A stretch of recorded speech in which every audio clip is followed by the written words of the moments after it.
G'day everyone, and welcome to topic 12 of Contracts B. Yes, you heard that right. Topic 12 of Contracts B. Topic 24, if you can believe that, of our two-term journey through contracts law. This is it. This is the final topic. The end of this topic, you will know everything that this university says you need to know in order to end up passing these two subjects. So you'll know everything that you need to know about contract law in order to secure yourself admission to the Legum Lex Baccalaureate, or the Bachelor of Laws degree. Is that exciting? My name's Anthony Marinac. Let's have a look at this week's material. We're going to look at international aspects of contract law. As I said last week, we've now really had a look at everything we need to know to understand the life cycle of a contract. So we've looked at how they're formed, how they're interpreted, how they're vitiated, how they're terminated, and then what goes down after that termination. In this final week of the program, we're going to look at something that is completely different, rather the same as what we did at the end of Contracts A, when in week 12 we looked at privity, which is kind of different to all of the material that we looked at beforehand. Now, as you'll see if you've already had a look at the notes, when I was an undergraduate, there was nothing at all about international aspects of contract law. And the reason there was nothing at all about international aspects of contract law was because it wasn't necessary. Back in those days, if anyone was going to do business overseas, they were most likely going to be in the import-export game, and this was really quite a specialised field. Back in those days, the internet was around, I hasten to say. It wasn't quite so long ago, but the internet was around, but it was still regarded fairly dimly as being a place to do business. Things like secure websites and secure transactions were not really understood yet. Banks and other financial institutions hadn't really worked out how they were going to manage secure payments and how they were going to manage the potential for fraud on the internet. None of those things had really been worked out. Nowadays, of course, a massive amount of trade is done on the internet, and it's just increasing year on year. In particular, most importantly, a lot of the trade that's being done on the internet is retail trade. So it's trade between online retailers and normal consumers who are buying directly from a retailer who may be overseas, maybe 1,000 miles away, which is not far at all, maybe 10,000 miles away, maybe in the next suburb. So the idea of a market being somehow bounded by geography, that's really gone now. You are just as likely to purchase a book online from the United Kingdom as you are to walk into your local shopping centre and purchase a book from a bookshop. What this means is that now everyone is involved in international contract law. Most people, I suspect, don't give it a second thought. Most people, I suspect, they buy online, they click agree, and they never stop to think about the fact that what they're doing is actually international contract law. They'd probably never stop to think about the fact that a very unfamiliar and different legal regime may apply to the contract that they're now signing as opposed to the contracts that they're used to in their ordinary Australian life. But it's true. Nowadays, virtually everyone is involved in international contract law, and that's why it's so important to have a look at. So what are we going to do in this final topic, this topic 12? We're going to start by looking at what we call the Bonython tests, and these are the tests of Australian law to determine what jurisdiction a contract takes place in, and we're going to have a look at how we can apply those Bonython tests to modern internet transactions. We're then going to look at three international instruments. We're going to look at the European Union's Convention on the Law Applicable to Contractual Obligations, which is known as the Rome Convention.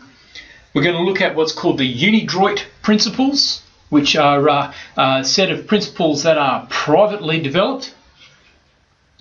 And we're going to look at what's called the Vienna Sales Convention, or the UN Convention on Contracts for the International Sale of Goods.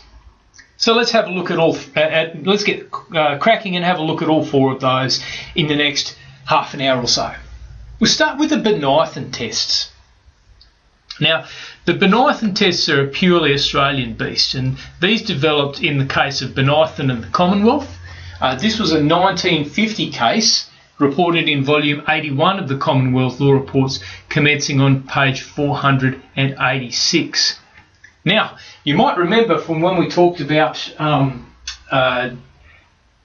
citations in our skills week during Contract B, you might remember that one of the things that I said there was beware of those Commonwealth Law Reports, because there's a temptation to think if it's in the Commonwealth Law Reports, it must be a High Court case. And I said that's not always the case, because the Privy Council, back when the Privy Council still made judgments for Australia, Privy Council judgments were usually reported in the Commonwealth Law Reports as well. And this is one of those occasions. So Bonython and the Commonwealth set the law for Australia, but it's actually a judgment that was given by the Privy Council or House of Lords. So, what does the Bonython test do?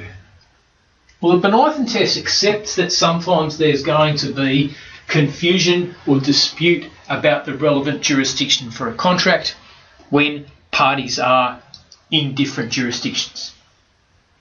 And it says, okay, the first thing we're going to ask is it made clear by the parties that they have made their contract by reference to a particular legal system? So in other words, remember all that stuff we did on formation?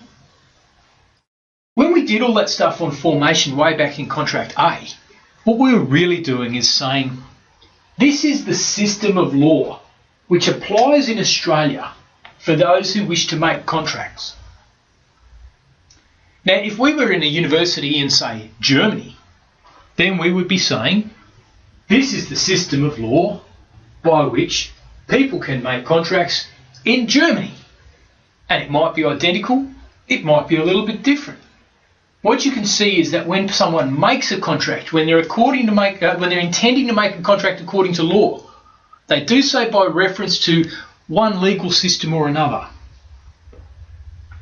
If they do that, then it makes sense, doesn't it, to interpret that contract and decide any disputes using that same system of law that the contract was developed in accordance with in the first place. And this is the first Bonython test. It says, can we identify the system of law by reference to which the contract was made? Now think about this. This is a subjective decision, isn't it? Because what the law is asking is, what was actually on the mind of the parties? What were the parties actually thinking at the time they made their contract?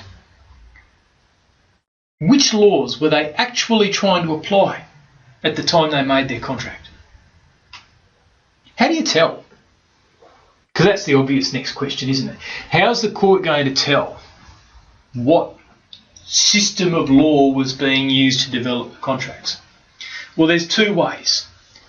The first way is by the use of a choice of law provision. A choice of law provision is something which is actually set out in the contract itself that says this contract has been made under the provisions of a certain type of national law and is to be interpreted under those provisions. I've given some examples in the notes, and we'll have a look at the ones with Samsung, for instance. It says, the terms of use and your relationship with Samsung under the terms of use shall be governed by the laws of the Republic of Korea without regard to its conflict of law provisions. You and Samsung agree to submit to the non-exclusive jurisdiction of the courts of the Republic of Korea to resolve any legal matter arising in relation to the terms of use. Now that's pretty simple, isn't it? So if you turned around and said, we're now having a dispute and I'm in Queensland and so I want to have this dispute resolved according to Queensland law, you'd be hard up against it, wouldn't you? Because you can pretty easily see that the courts are going to look at this choice of law clause and they're going to say, no, this contract was made with reference to the laws of South Korea, and therefore that's the law that's going to be applied. Okay, so that's how the first Bonython test works. It asks, what was the system of law by reference to which the contract was made? Now, what if we can't tell? What if we look at the contract, there's no choice of law clause, and there's no clues in the contract that allows the court to identify that a particular legal regime has been used. There's no way the court can clue out which is the system of laws by reference to which the contract was made. What do they do then? Well, that's when the second Bonython test comes into play.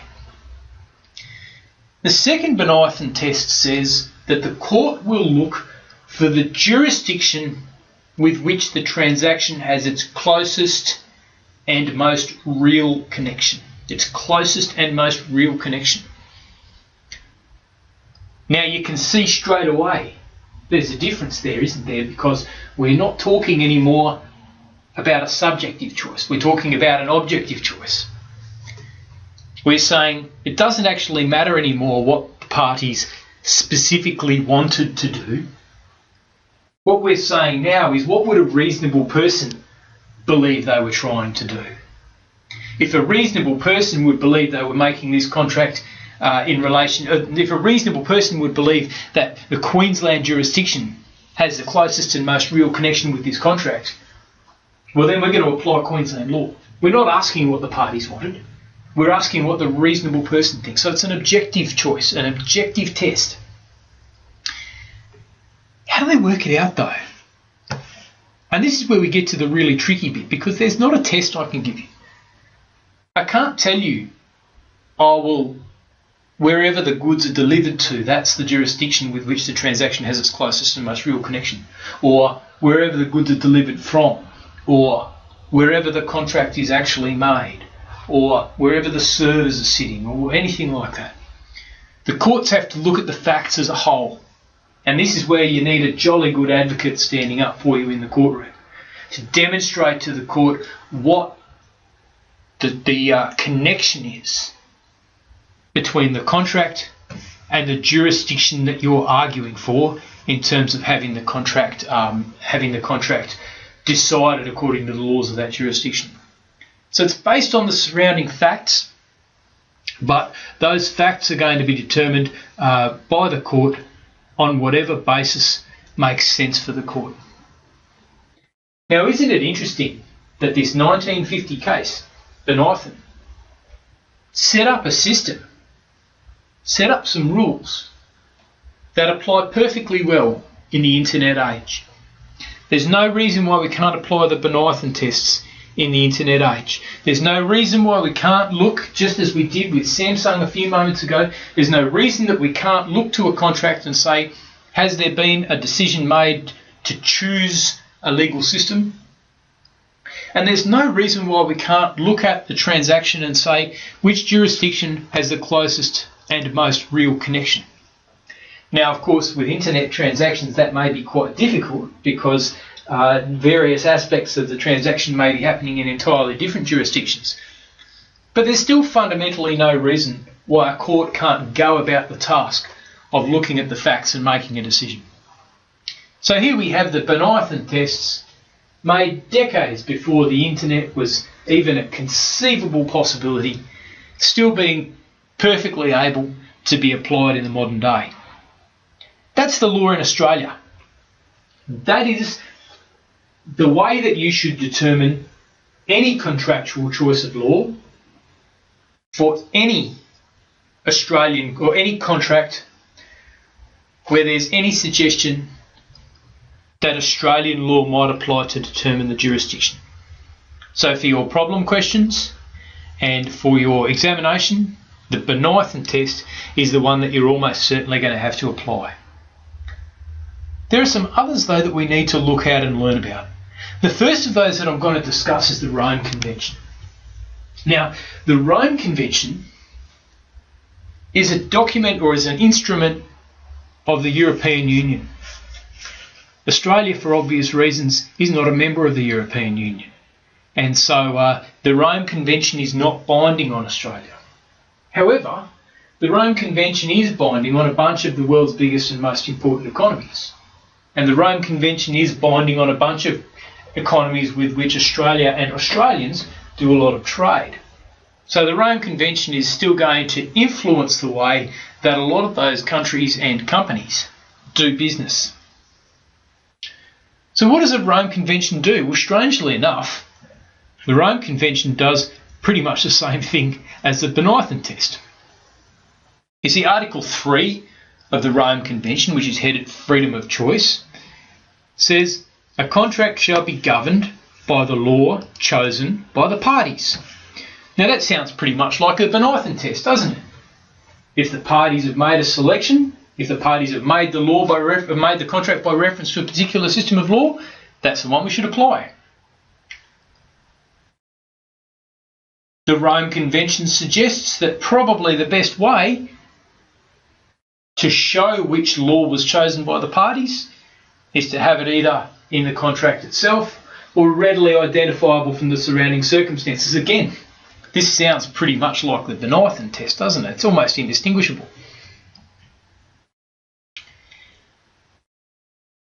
The only real difference between the Bonython test and the the Rome Convention is that, on my reading anyway, the Rome Convention seems to be a little bit more comfortable with companies choosing a third-party legal system.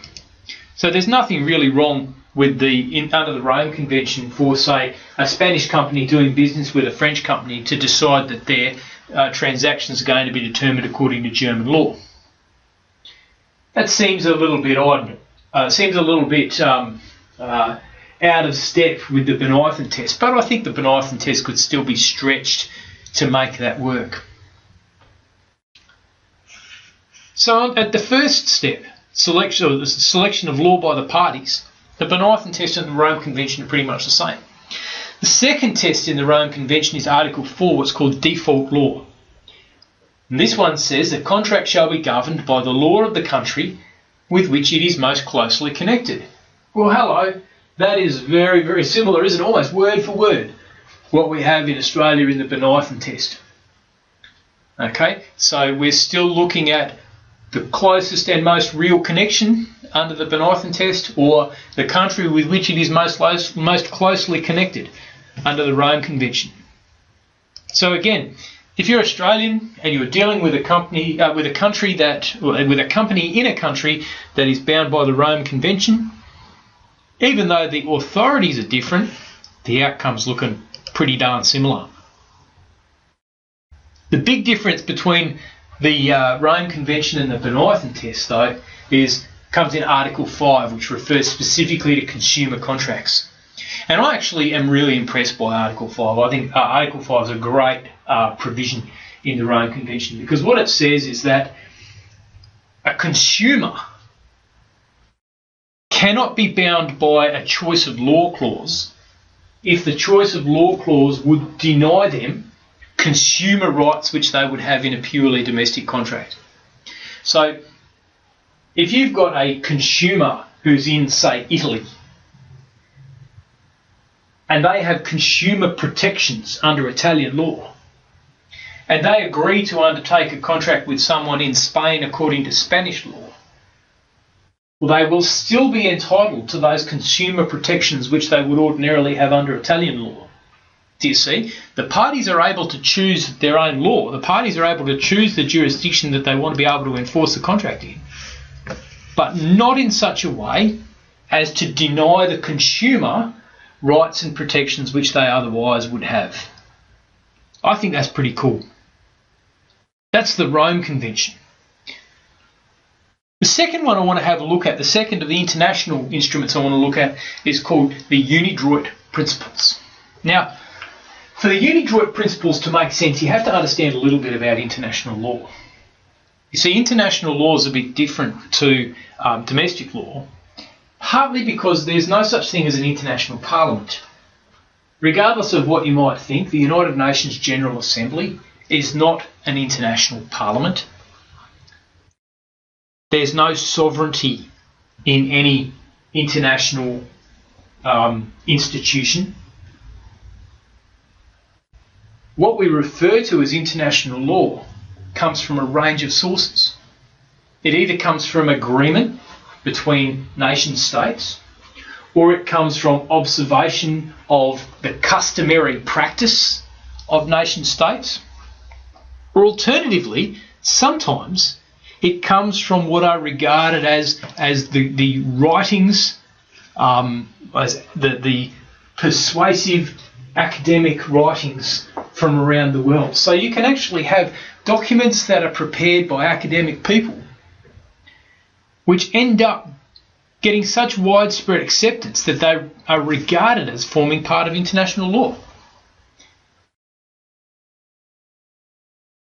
What's happened with the UNIDROIT Principles is that a bunch of absolute superbrains, either professorial academics in legal fields around the world or judges from many different countries, have gotten together and they have developed what is essentially a model law of contracts.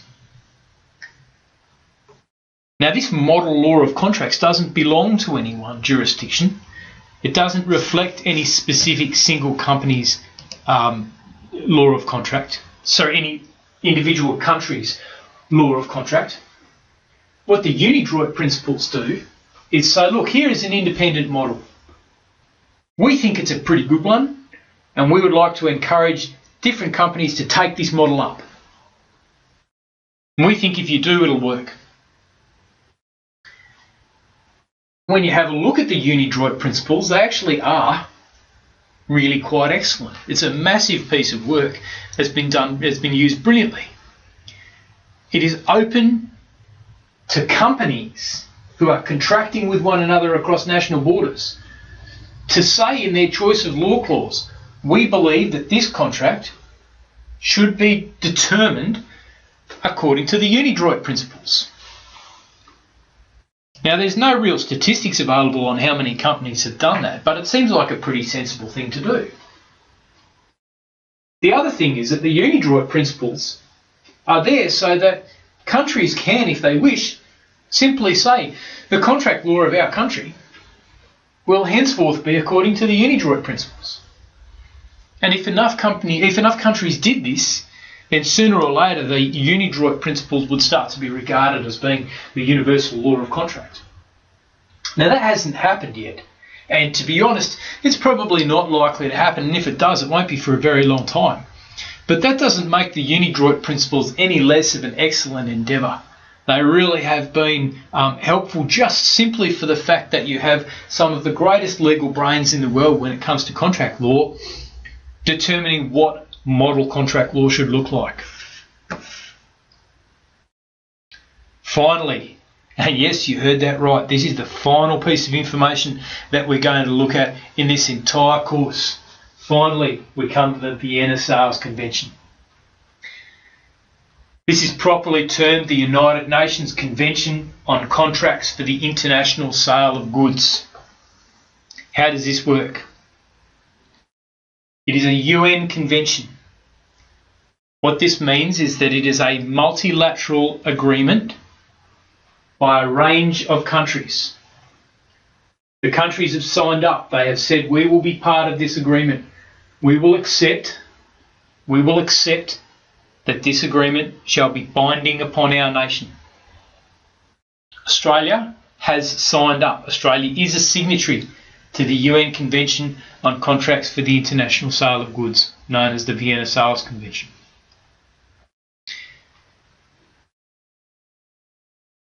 How does it work? Well, the first thing is it's automatic.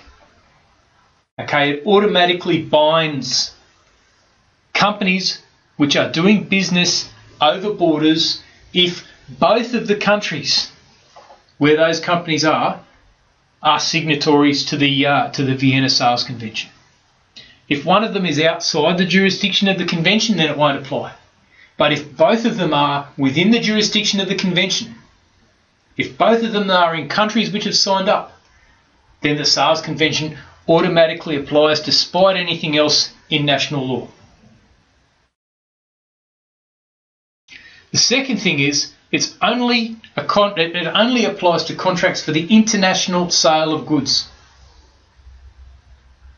Okay, it only applies to international sale of goods. What that means is it can't apply to anything domestic,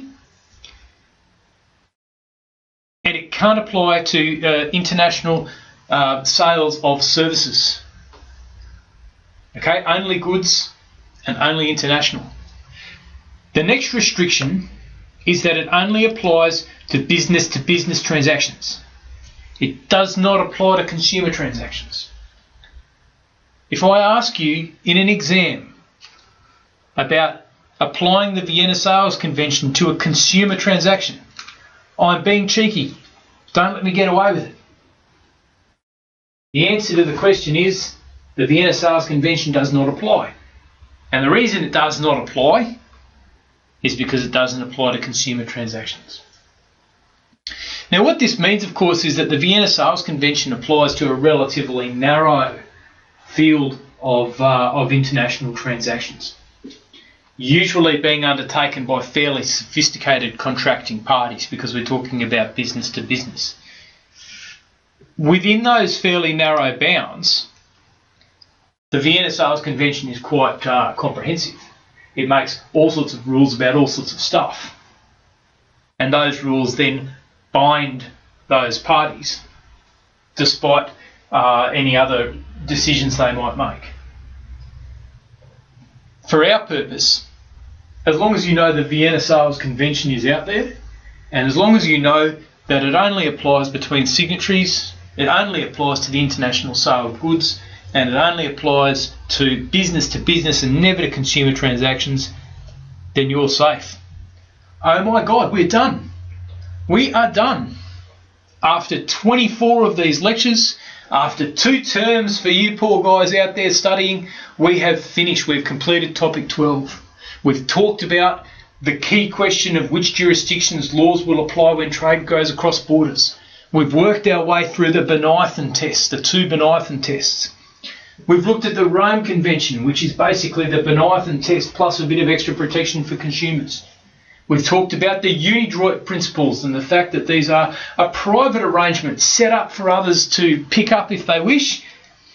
And we've talked about the UN Convention on Contracts for the International Sale of Goods, i.e. the Rome Convention. You have now learned everything that the university requires you to learn in order to complete Contracts A and Contracts B and move on into the rest of your degree. At this point, there's very little more for me to say, except that it's been an absolute pleasure putting all of these lectures together for you. For those of you who are pushing on now to do your examinations in Contracts B, very best of luck. I'm looking forward to marking those exams, and then I'm looking forward to running into you all again in 2nd and 3rd year in other subjects I teach. May the force be with you all.